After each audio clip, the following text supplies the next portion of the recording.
Could you talk me through what elements of the bill you think should be supported? Yeah, I think broadly the thrust of putting some controls around some of the aspects that have been discussed are important.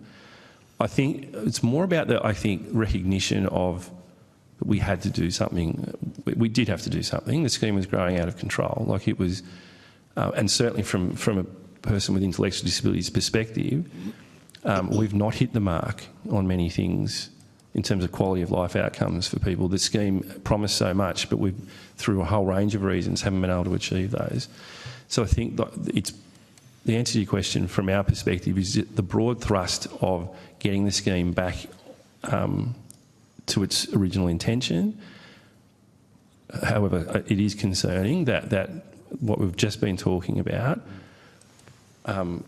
immediately impacted people with intellectual disability, which we were under the impression, and certainly, as I said, supportive and encouraged by the language, that people with intellectual disability aren't necessarily the target of these cuts, but they are. They are now being affected by these cuts. Disproportionately. I would agree with that. I think that the impact or the experience of people with intellectual disability for people it impacts nearly every area of their life.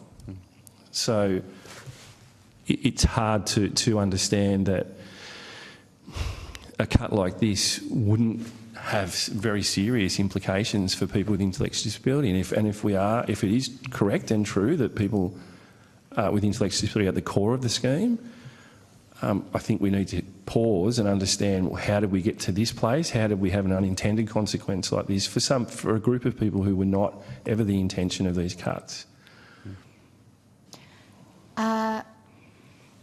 What's your view on how important is protecting integrity in the scheme for people with intellectual disability? Sorry, just to clarify what you mean by integrity?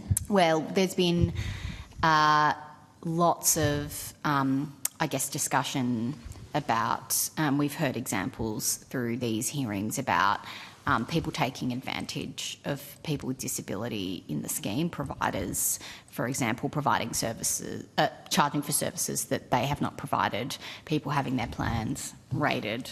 I'm just wondering if you have any reflections on that. Yeah, very much so. I think registration is important. I understand that there are some aspects of the disability community who don't agree with that.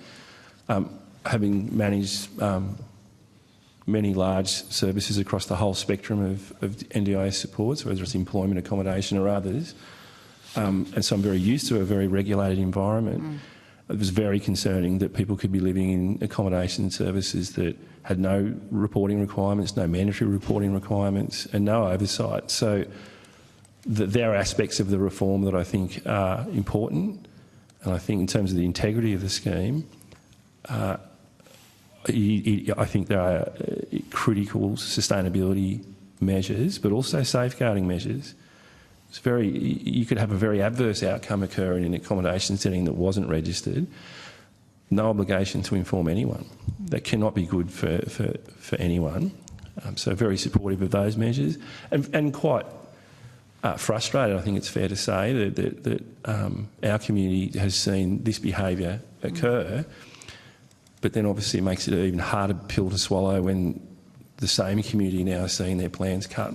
So it feels at times that because of the behaviour of others, when we just talk about what you raised, has led to people with intellectual disability now having their plans cut to help rectify the situation, which seems, and I do genuinely believe it's unintended, but it is real and it's occurring. Thank you. Thank you very much for your evidence